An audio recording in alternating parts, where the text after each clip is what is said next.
Fish on Fridays. I'm Al McCauley, and every June 2nd, we remember a saint known as Saint Erasmus, and he's more affectionately remembered as Saint Elmo, which can't help but conjure up images of a red Muppet for most of us, I'm sure. But Saint Elmo or Saint Erasmus are what we call he's one of the 14 holy helpers. Now, I've done many episodes about individuals that are collectively known as the 14 holy helpers. Saint Blaise, Saint Margaret of Antioch, just to name a few. There are many more, and you can check our archives if you'd like to look at any of those saints that we've done. But Saint Erasmus or Saint Elmo is one of those guys that's remembered for just the cruel way that he was martyred.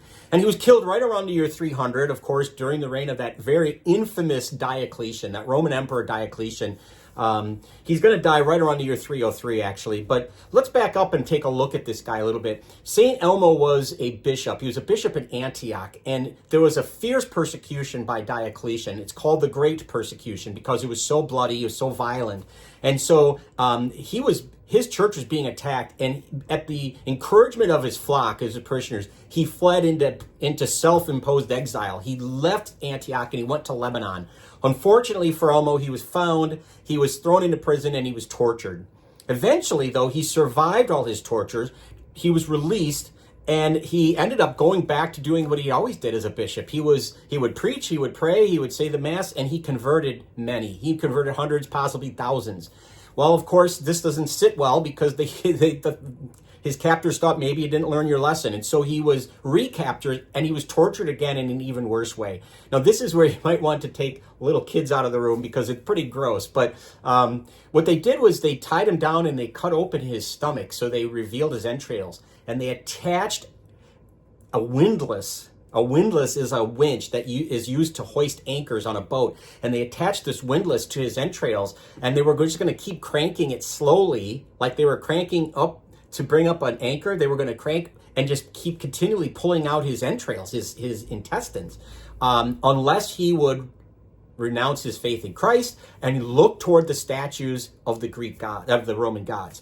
And of course he didn't. In fact, there's a painting, a very famous painting of him undergoing this ridiculously gruesome torture. And you can see in his face that he's looking away from where the statues are because he refused to give any kind of acknowledgement to the Roman gods. So anyway, he's going to die in this horrific manner. It's going to be a slow, gruesome, bloody death, but he does pass away.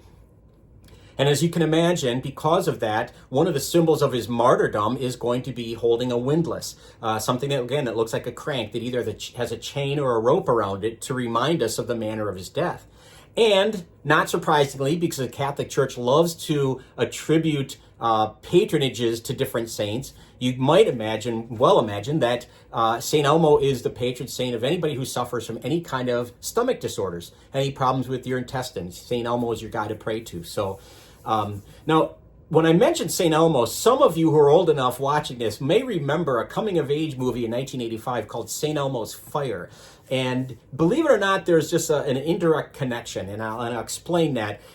St. Elmo's Fire really is not about that movie. It's really a weather phenomenon that is true, that still happens today and can happen. And it's rare, but it does happen. And it's when static electricity builds up in the atmosphere so much that it creates a luminous plasma, for lack of a better term. It's like a precursor to an imminent lightning strike. And so people who are sailors, as you can imagine, when they would see this happen in the sky, they would know, okay, lightning's going to strike and a storm's going to come, and so they could better prepare their ship to hunker down to get through the storm. And so St. Elmo's Fire, which is this plasma buildup, this static, if you will, this precursor to lightning, was seen as a good luck sign, a good omen for sailors, because it gave them time to prepare for something that would even be worse. Sometimes sailors would refer to it as dancing flames, but again, it in short order became known as St. Elmo's Fire. Now, why was it attributed to St. Elmo? Because every boat had a windlass on it, and sailors knew that that's how Elmo was killed, and so they're going to attribute or connect, if you will, the windlass on their boat to St. Elmo. So when they saw this phenomenon, they started referring to it as St. Elmo's Fire, and that's really it. It can be explained meteorologically, and we still do have this phenomenon that happens again today. You can see it in aviators, planes, pilots will see it sometimes out of their cockpit, and boats that are traveling still on the ocean see it. But now, what do we take from all this? This idea of Saint Elmo and the idea of the gruesome manner of his death and everything about this. I would suggest a few things. Number one, perseverance, even through life's storms, if you will, and struggles. Even in the most gruesome torture, Saint Elmo was able to remain steadfast in his faith.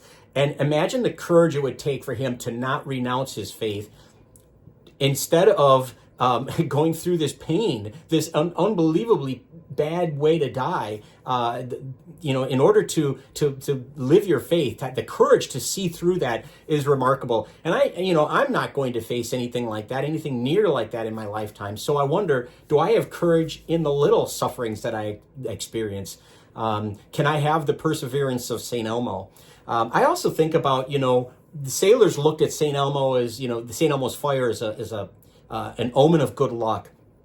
And I would say, it's really more about faith. And I live out my faith in how I help others. Do I help others? Can I be that object of faith for others? Can I live my faith in such a way that they don't recognize it as good luck per se, but as God acting through me? And I think that's the challenge for all of us, to be courageous and persevere like St. Elmo, and to be that object of faith that helps others to know when life storms are approaching. So there you go. St. Elmo, good saint to know and to celebrate. Like I said, his feast day is June 2nd. So hopefully that's something during the summer you'll enjoy celebrating St. Elmo. Thanks for watching. If you'd like to share this content, that would be great. We'd love it if you'd continue to subscribe to our YouTube channel or follow us on Facebook. And every Friday, tune in for Fish on Fridays. Until next time, please be good to each other and God bless.